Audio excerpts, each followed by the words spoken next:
Armonizando tu ser con la palabra de Dios, leída de la Biblia latinoamericana en el Nuevo Testamento, en el Evangelio de Mateo, desde el capítulo 24 en adelante. La destrucción de Jerusalén y el fin del mundo. Así dice la palabra. Jesús salió del templo y mientras caminaba, su discípulo le hacían notar las imponentes construcciones del templo. Jesús le dijo: ¿ven todo esto? En verdad les digo, no quedará ahí piedra sobre piedra, todo será destruido. Como Jesús después se sentara en el monte de los olivos, los discípulos se acercaron y le preguntaron en privado: dinos, ¿cuándo ocurrirá todo eso? ¿Qué señales anunciarán tu venida y el fin de la historia? Jesús les contestó: no se dejen engañar. Cuando varios usurpen mi nombre y digan: yo soy el Mesías, pues engañarán a mucha gente. Ustedes oirán hablar de guerras y rumores de guerra, pero no se alarmen. Todo eso tiene que pasar. Pero no será todavía el fin. Unas naciones lucharán contra otra y se levantará un reino contra otro reino. Habrá hambre y terremoto en diversos lugares. Esos serán los primeros dolores del parto. Entonces los denunciarán a ustedes y serán torturados y asesinados. Todas las naciones lo odiarán por mi causa. En esos días muchos tropezarán y caerán. De repente se odiarán y se traicionarán unos a otros. Aparecerán falsos profetas que engañarán a mucha gente, y tanta será la maldad que el amor se enfriará en mucho. Pero el que se mantenga firme hasta el fin se salvará. Esta buena nueva del reino será proclamada en el mundo entero y todas las naciones oirán el mensaje. Después vendrá el fin. Cuando ustedes vean lo anunciado por el profeta Daniel, el ídolo del invasor instalado en el templo, que el lector sepa entender esto que he dicho, entonces los que estén en Judea huyan a los montes. Si está en la azotea de tu casa, no te demores ni bajes a buscar tus cosas. Si te halla en el campo, no vuelva a buscar tu manto. Pobre de las que en aquellos días estén embarazadas o criando.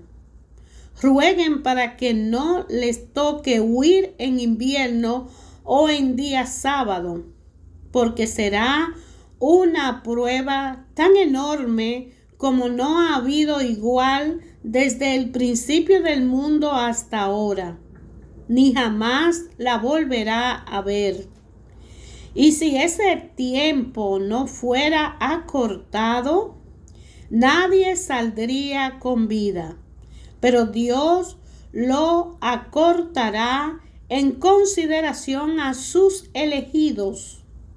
Entonces, si alguien le dice: miren, el Mesías está aquí o está allá, no le crean, porque se presentarán falsos Mesías y falsos profetas que harán cosas maravillosas y prodigios capaces de engañar, si fuera posible, aún a lo elegido de Dios.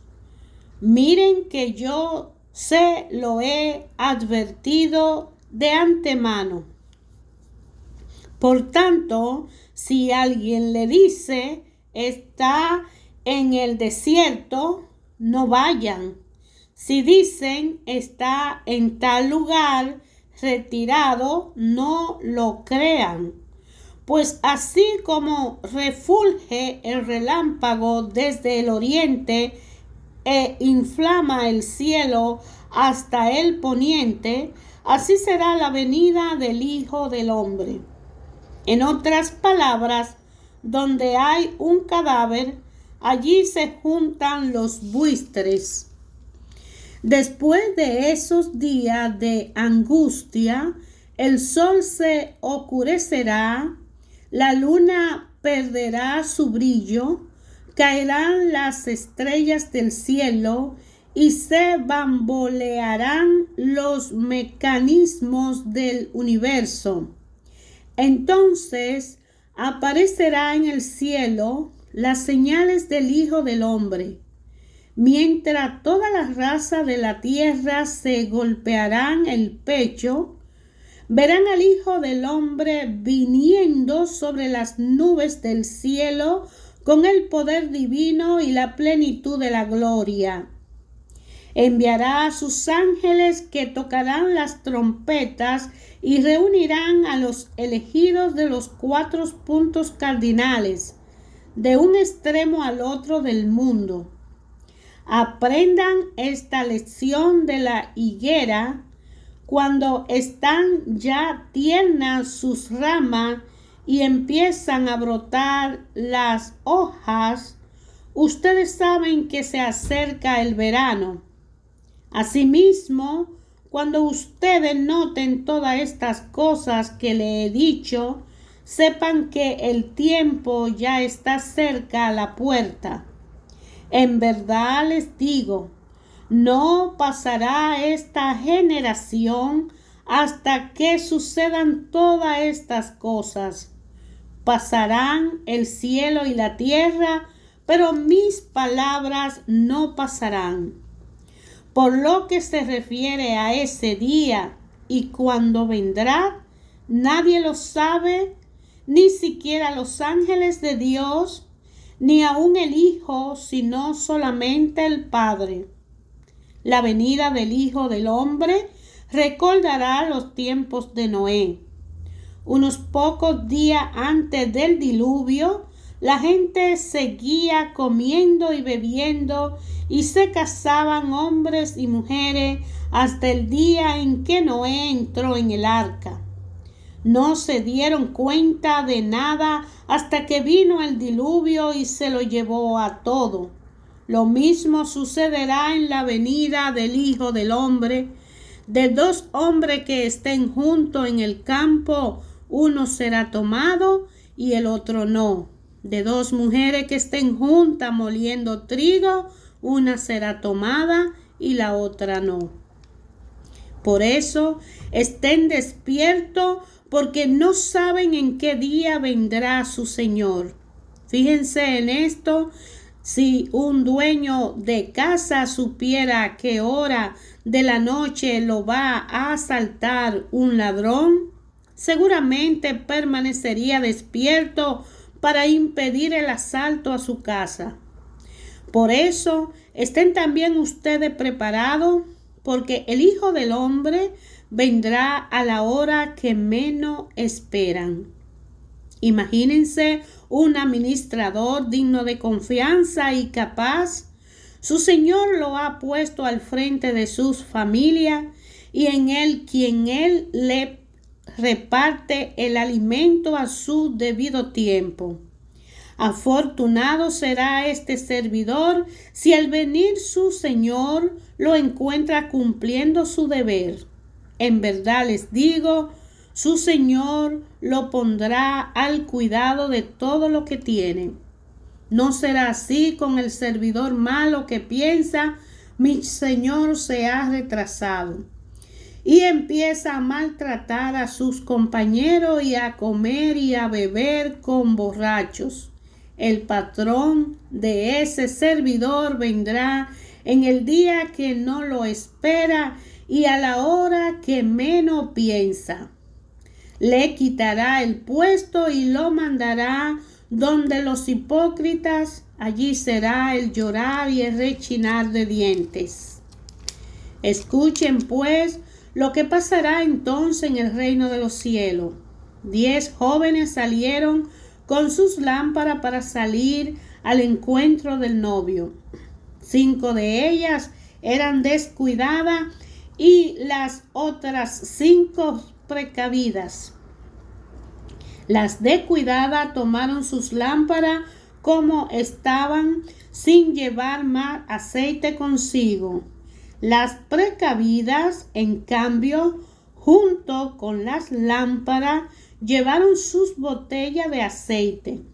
Como el novio se demoraba en llegar, se adormecieron todas y al fin se quedaron dormidas.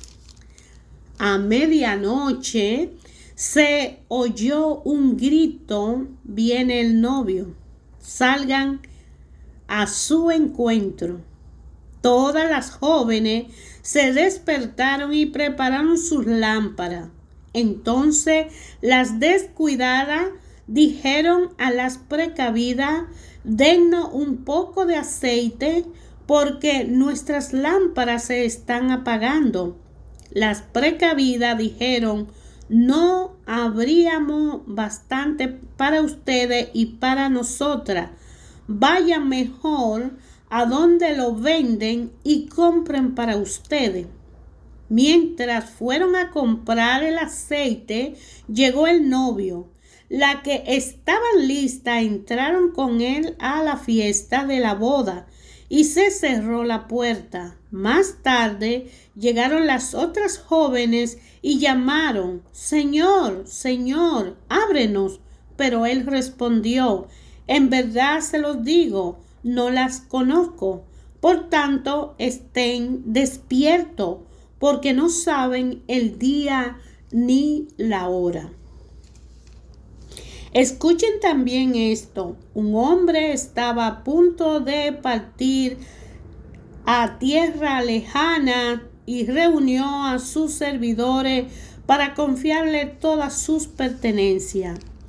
Al primero le dio 5 talentos de oro, a otro le dio 2 y al tercero solamente 1, a cada cual según su capacidad. Después se marchó.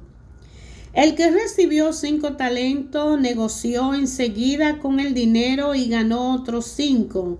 El que recibió 2 hizo otros tantos y ganó otros 2. Pero el que recibió 1 cavó un hoyo en la tierra y escondió el dinero de su patrón. Después de mucho tiempo vino el señor de esos servidores y le pidió cuenta. El que había recibido 5 talentos le presentó otros 5 más, diciendo: Señor, tú me entregaste 5 talentos, pero aquí están otros 5 más que gané con ellos. El patrón le contestó: muy bien, servidor bueno y honrado.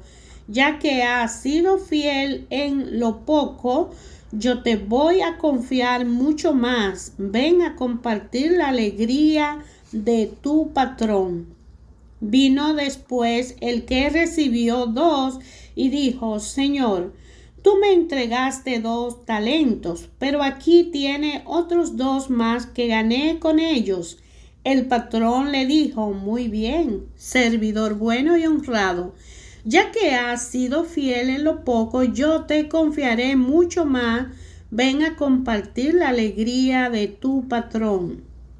Por último vino el que había recibido un solo talento y dijo: Señor, yo sabía que eres un hombre exigente, que cosecha donde no ha sembrado y recoge donde no ha invertido. Por eso yo tuve miedo y escondí en la tierra tu dinero. Aquí tiene lo que es tuyo. Pero su patrón le contestó: servidor malo y perezoso, si sabía que cosecho donde no he sembrado y recojo donde no he invertido, debía haber colocado mi dinero en el banco. a mi regreso yo lo habría recuperado con los intereses. Quítenle pues el talento y entréguenselo al que tiene 10, porque al que produce se le dará y tendrá en abundancia, pero al que no produce se le quitará hasta lo que tiene. Y a ese servidor inútil, échenlo a la oscuridad de afuera. Allí será el llorar y el rechinar de dientes. Cuando el Hijo del Hombre venga en su gloria, rodeado de todos sus ángeles, se sentará en el trono de gloria que es suyo. Todas las naciones serán llevadas a su presencia y separará a unos de otros, al igual que el pastor separará las ovejas de los chivos. Colocará a las ovejas a su derecha y a los chivos a sus izquierdas. Entonces el rey dirá a los que están a su derecha: vengan benditos de mi Padre, y tomen posesión del reino que ha sido preparado para ustedes desde el principio del mundo. Porque tuve hambre y ustedes me dieron de comer, tuve sed y ustedes me dieron de beber, fui forastero y ustedes me recibieron en su casa, anduve sin ropa y me vistieron, estuve enfermo y fueron a visitarme, estuve en la cárcel y me fueron a ver. Entonces los justos dirán: Señor, ¿cuándo te vimos hambriento y te dimos de comer, o sediento y te dimos de beber? ¿Cuándo te vimos forasteros y te recibimos, o sin ropa y te vestimos? ¿Cuándo te vimos enfermo en la cárcel y fuimos a verte? El rey responderá: en verdad les digo que cuando lo hicieron con algunos de los más pequeños de estos mis hermanos, me lo hicieron a mí. Dirá después a los que estén a la izquierda: malditos, aléjense de mí y vayan al fuego eterno que ha sido preparado para el diablo y para sus ángeles. Porque tuve hambre y ustedes no me dieron de comer, tuve sed y no me dieron de beber, era forastero y no me recibieron en su casa, estaba sin ropa y no me vistieron, estuve enfermo y encarcelado y no me visitaron. Estos preguntarán también: Señor, ¿cuándo te vimos hambriento y sediento, desnudo o forastero, enfermo o encarcelado, y no te ayudamos? El rey le responderá: en verdad les digo, siempre que no lo hicieron con algunos de estos más pequeños, ustedes dejaron de hacérmelo a mí. Y esto irán a un suplicio eterno, y lo bueno a la vida eterna. Hermanos, ayer, hoy, siempre Dios Padre habla a través de su palabra. La destrucción de Jerusalén y el fin del mundo, en el capítulo 24 del Evangelio de Mateo, nos ayuda a entender que para este discurso, ver los comentarios del capítulo 13 de Marcos, que habla similar a este discurso, el Evangelio usa el estilo de los libros apocalípticos. Véase la introducción al Apocalipsis. En este género de literatura se da por entendido que los grandes acontecimientos son anunciados mediante señales. Por eso se invita a leer el capítulo 13 de Marcos y Apocalipsis. De ahí la pregunta de los íntimos de Jesús: ¿qué señales anunciarán tu venida y el fin de la historia? El discurso que sigue está compuesto de palabras pronunciadas por Jesús en circunstancias muy diversas. Jesús rechaza las especulaciones y nos recuerda que la historia cristiana está hecha de persecuciones. Nos anima a ser fieles. En el párrafo 4:28, Jesús habla de una prueba muy grande. 21 y 29, que procederá a la destrucción de Jerusalén, de la cual serán testigos los auditores de Jesús. Podrán huir antes del desastre. La abominación del invasor. El Evangelio usa una expresión del profeta Daniel que está en el capítulo 9, 27, para designar a las tropas romanas que se apoderan del templo, como también esto lo menciona el comentario de Marcos 13:14. Este será un tiempo de evangelización, de persecuciones, de testimonio cristiano frente al mundo judío o pagano. El pueblo judío que no reconoció a Jesús, su Salvador, se dejará llevar por más de un Salvador o Mesías, o sea, enviado de Dios, sublevado contra los romanos. En el párrafo 26 del capítulo 24, 26-28, Jesús muestra que esta confusión general respecto del verdadero Salvador está muy lejos de lo que pasará cuando Él venga de verdad al fin de la historia. En el versículo 29-31, Jesús habla de su venida gloriosa y vuelve a reafirmar dos cosas: los acontecimientos y señales que se refieren al fin de Jerusalén serán para la presente generación. En cambio, el día de Jesús, el del juicio, se producirá mucho más tarde. La comparación de los dos hombres o mujeres que trabajan juntos significa que al venir Jesús se producirá el juicio dentro de un mismo grupo social o familia. Podrá haber separación, uno llevado al encuentro de Cristo y otro condenado. ¿Por qué este evangelio coloca junto a la destrucción de Jerusalén y el fin del mundo? Sencillamente porque Mateo se dirige a cristianos que acaban de presenciar el primer acontecimiento y esperar el segundo.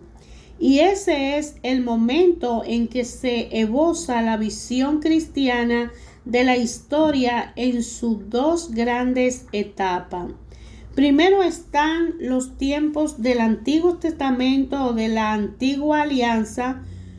Dios educa la fe de Israel y lo hizo madurar de tal forma que su historia y su experiencia fuera una luz para los otros pueblos.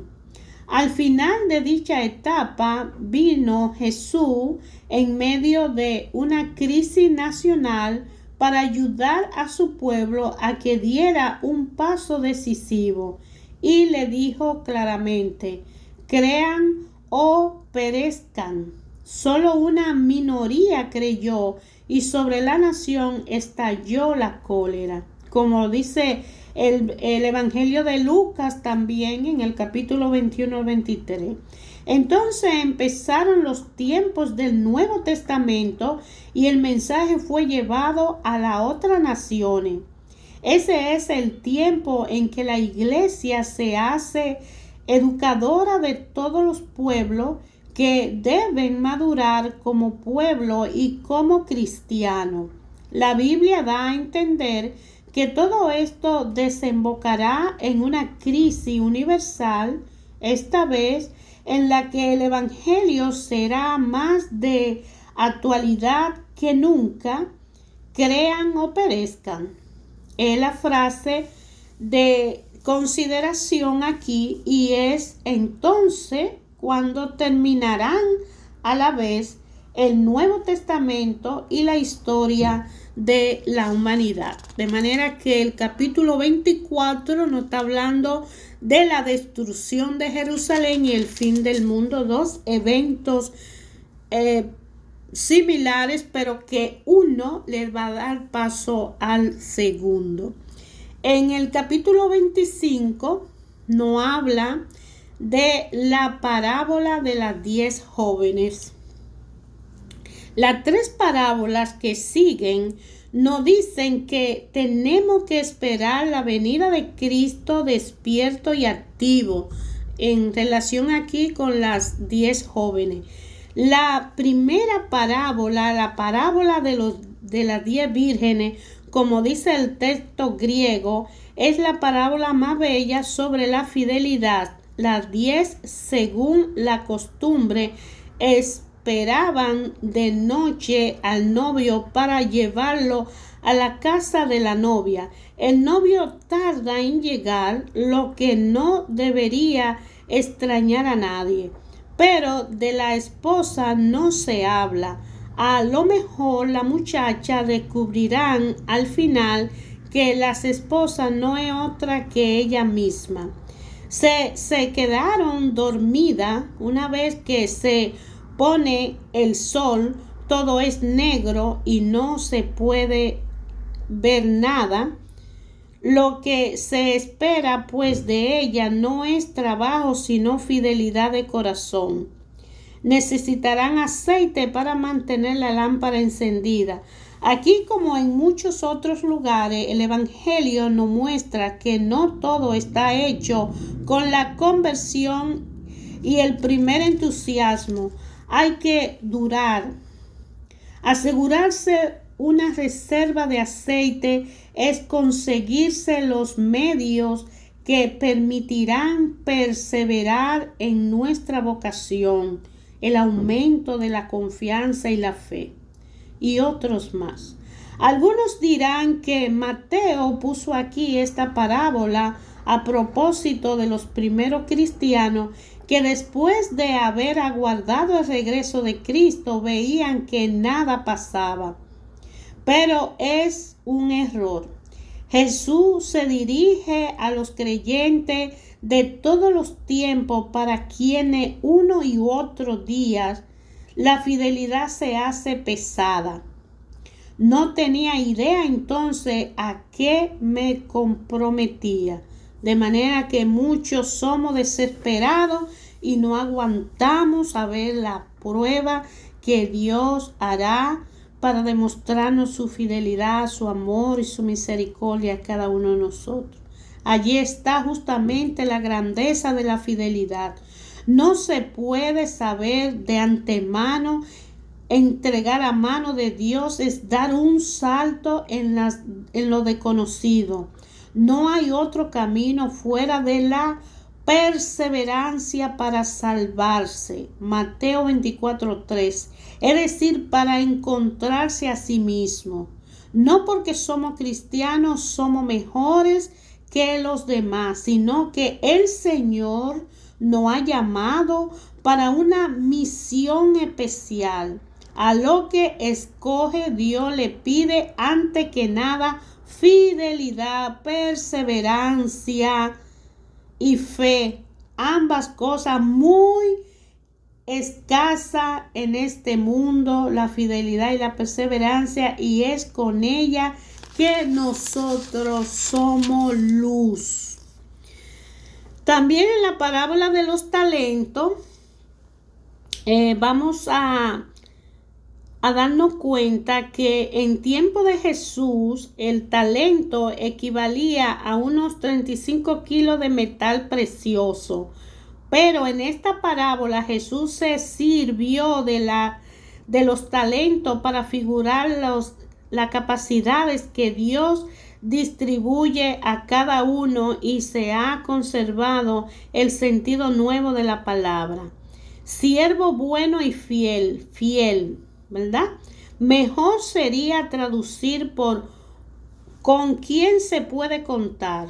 No se ve ningún término de carácter religioso en esta parábola. Dios evalúa la manera o el cómo se han hecho multiplicar sus talentos, y el pecado consiste en haber guardado para sí lo que uno había recibido. Qué condenación para una sociedad en que es tan común consumir lo que se ha recibido. La formación humana y los conocimientos que se han heredado de su patria y que no se transmitirán a una descendencia. Los beneficios de una familia en la que los padres han sabido sacrificarse por sus hijos, y tal vez la palabra de Dios que se debió poner en práctica para realizar el gran designio de Dios sobre el mundo. Yo te voy a confiar mucho más. Esta palabra que está incluida en la parábola del talento, lo que contribuye en la tierra no es lo definitivo, sino solo el andamio. Muy distintas serán las riquezas que Dios distribuirá a los que vivirán en él. Si sabía que cosecho donde no es sembrado, el sentido de esta palabra, que Lucas también en el capítulo 18:1 lo menciona, Jesús reconoce aquí en esta parte que nuestra confianza tenaz con respecto a Dios no nos toma la palabra.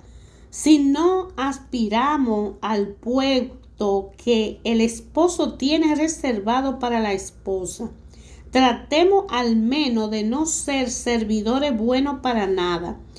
Es decir, que son muchas las oportunidades que Dios Padre nos da a nosotros para servirle con las cualidades, lo talento que ha puesto en cada uno de nosotros. Solo si no lo conocemos, si no sabemos cuáles son los talentos que el Creador decidió adaptarnos o que nos trajo a la vida con ello para el servicio de los demás, para servirle a Él y servirle al prójimo, podemos pedirlo a través de meditación y de estar en silencio, a solas, conversando con Dios, en el silencio de la quietud, y descubrir si tenemos paciencia, dones, carisma, y qué estamos haciendo con esos talentos, si lo estamos usando para nosotros mismos egoístamente, o además de no usarlo ni siquiera para nosotros,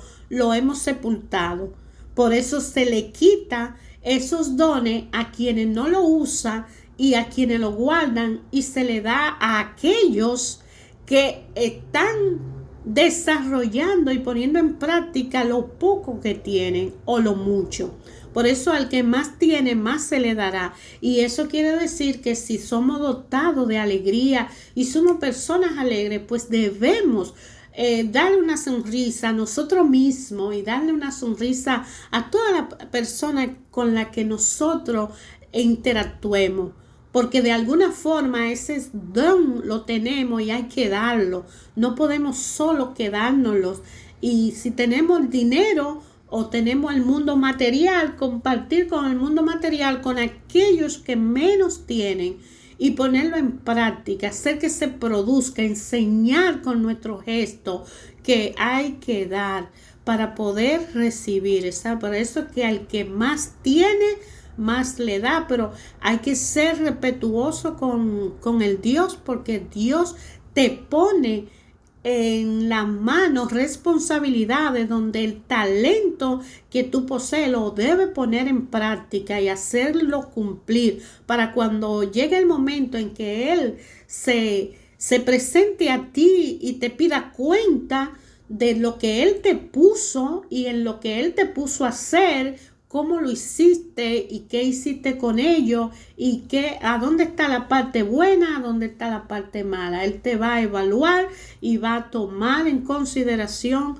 qué más bien hiciste y qué cantidad de mal acciones hiciste o dejaste de hacer para evaluar y determinar qué tipo de hijo en fe eres para Él, tu Padre que todo lo puede y que solo Él suple. Si no reconocemos cuál es nuestro talento, cuáles son los talentos que tenemos, pidámosle a Él que aclare nuestra mente y nos deje ver y sentir qué capacidad tenemos para servirnos a nosotros mismos, a nuestra familia, a la comunidad, a la ciudad, el país, la nación, a nuestro prójimo.